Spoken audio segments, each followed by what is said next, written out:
My topic for today is connected to the Parsha, the theological problems of the Parsha that I'll try to say in about 1 minute.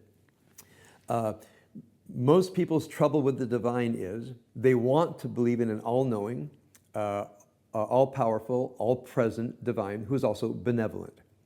That seems to be a core definition of the divine, I think from somewhat in Aristotle, but certainly in the revealed religions with revelation, Judaism, Christianity, and Islam.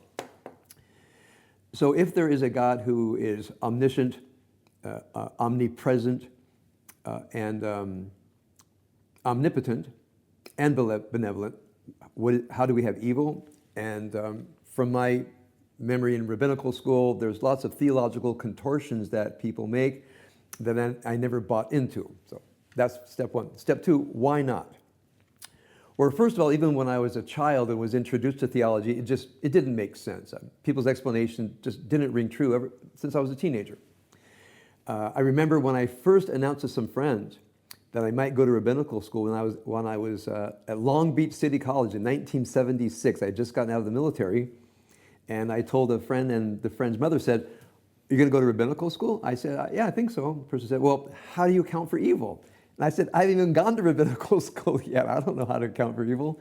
But anyway, I went on to college, and I've shared this story many times. When I was in college and took a course in mysticism, the professor asked me to read Gershom Scholem's book, Major Trends in Jewish Mysticism, and give that lecture because he just couldn't connect to the Kabbalah. I was happy to do it.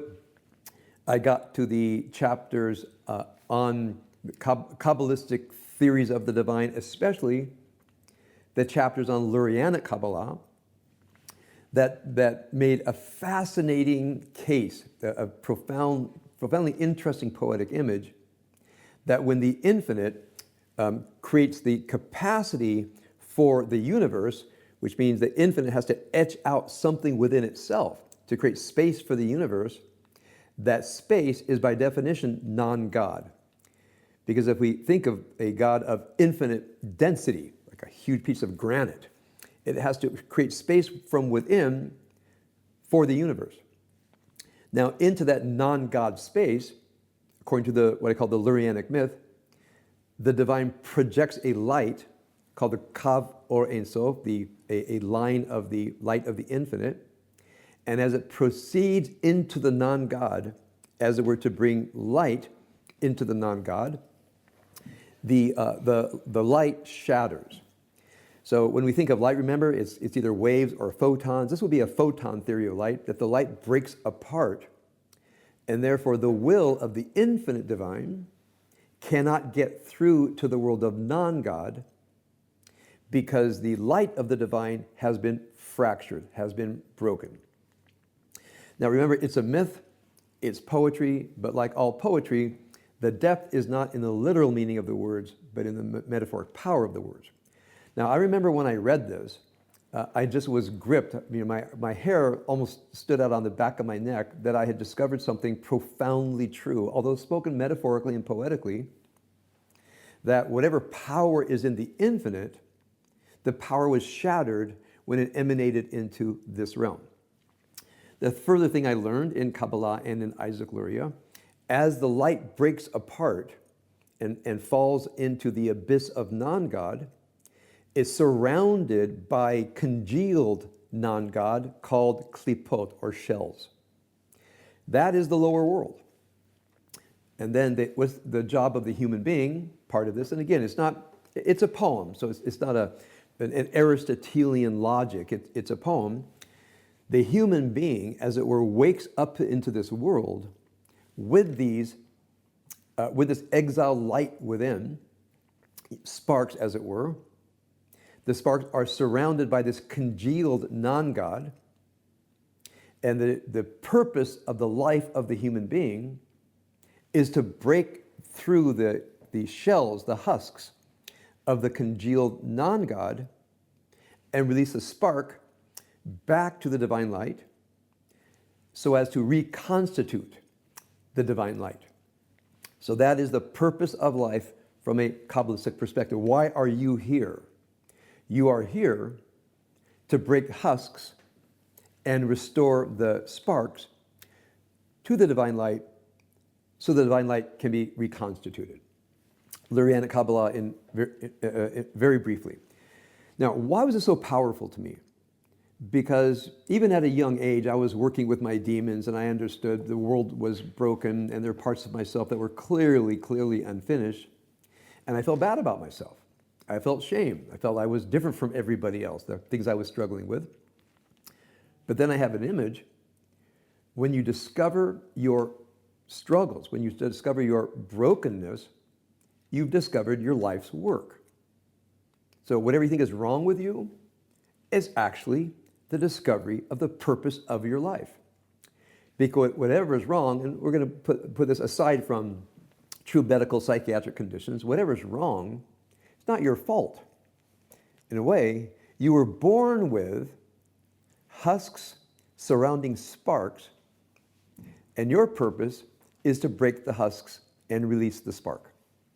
So I would often say this when I was teaching, especially people in 12-step programs, but anybody working with demons. They say, what's wrong with me? Why am I like this and why not everybody else? I said, everybody has different work. Sometimes I call it a cottage industry of repair of the divine. Each one gets our own little bit of work to do. Now, from this perspective, everything changes in Judaism for me. And that's why when I went to rabbinical school, I did this when I was a junior in college. When I went to rabbinical school, where, by the way, where there was no class in Kabbalah, no class in Hasidism, and we never really talked about it, although I had a Hasidic teacher. And that's where my real religiosity developed. So I didn't buy into Maimonides. I didn't buy into any of the medieval theologians. We never discussed Kabbalah, but that really was the embryo of my faith system from which it developed. Now when I look at this Torah portion where it says, if you do the right thing, blessings will follow. If you do the wrong thing, I will curse you. In a way, from a Kabbalistic perspective, God doesn't have much direct power to bless us because the power of the infinite is fractured in the breaking of, it's called the breaking of the vessels, and the power of the non-God, which can be called the Sitra Achra, the other side, is very powerful. So it's not, if you do this, I will do this, and if you don't, I will do this. The Kabbalah more or less ignores that. It doesn't even try to justify it because that's not the worldview of the Kabbalah. Now, the last thing I want to say is, if I have this worldview of the Kabbalah, how can I say, for example, the Mishaberach? May the God who blessed our ancestors bless this person and bring them to healing. There are so many parts of the prayer book that actually are petitionary prayers, written by people who believed in a benevolent God, and somehow we could arouse the benevolence of God through our prayer. So even in biblical and rabbinic Judaism, there's a sense that we human beings have to arouse the benevolence of the divine, and that's one of their theories of prayer. Now, what about us? So one thing, I guess I have two steps in the last thing I want to say. One thing I noticed when I began Reform Rabbinical School was the emphasis put on so-called creative services. Creative services was due to the fact that people just did not believe in the prayers on the page, and they loved singing, for example, Crosby, Stills, Nash & Young and John Lennon. So up at camps and Friday night services, people would cut and paste and staple together a so-called creative service.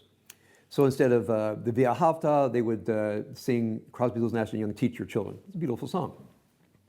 Instead of the Aleinu, they would sing John Lennon's Imagine. Even though John Lennon imagines a world where there's no God. That's okay, because I think just the word imagine carried it. So when I remember creative services when I was a young person, it was John Lennon, Crosby, Stills, Nash & Young, Cat Stevens. That's what goes in my head.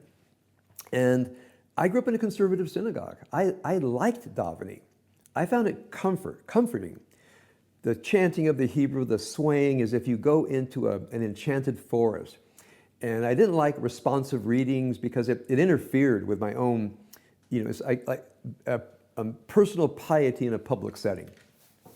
So I never liked the responsive readings and certainly creative services. And when I was in my second year of rabbinical school here in Los Angeles, we had local Reform rabbis come in and talk about their rabbinate.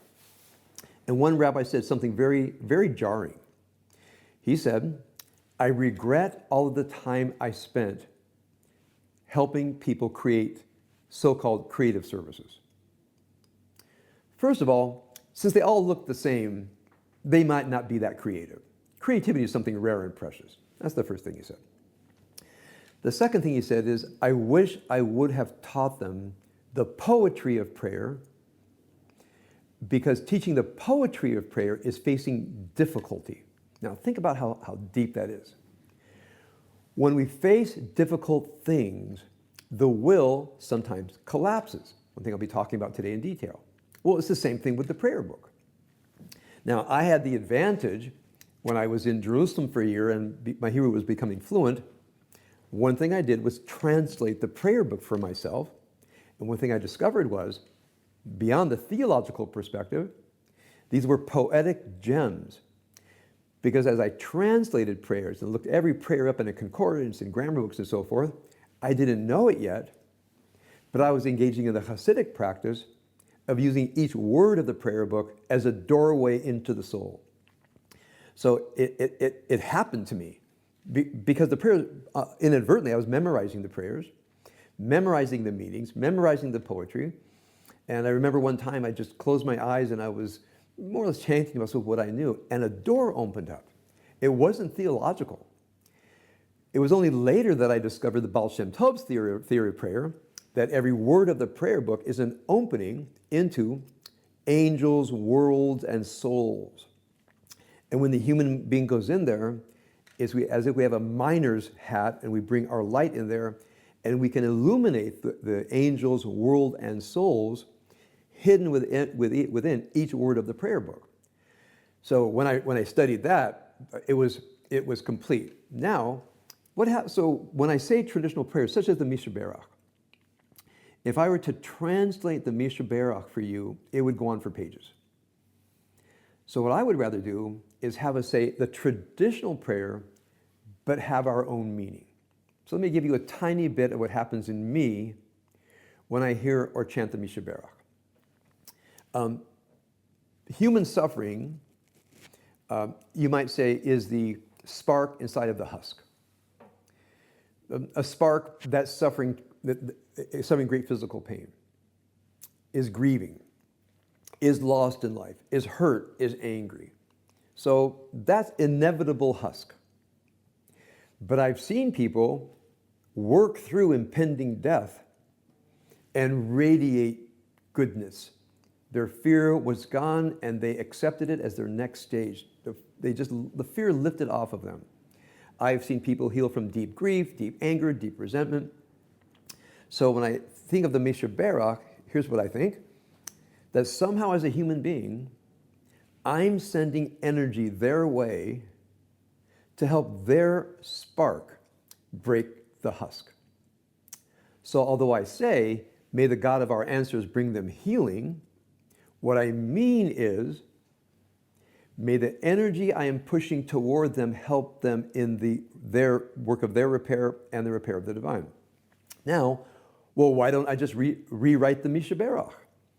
Let's just take Finley's Misha Berach, translate it into Hebrew. Why don't I do that? Because my theology, although the general outline of my theology is pretty set, the details change all the time. Which means every 6 months I'd have to write a new Misha Berach. Or I could keep the traditional one and let my meanings change.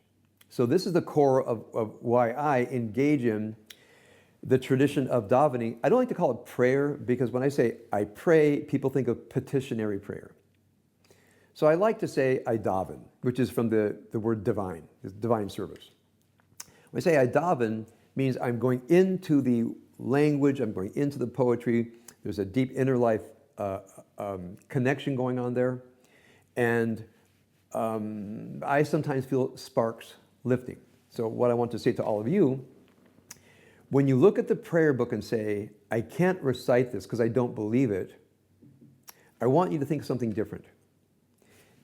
Deep behind the meanings of the words from a Hasidic perspective, each word is an opening into the realm of the soul.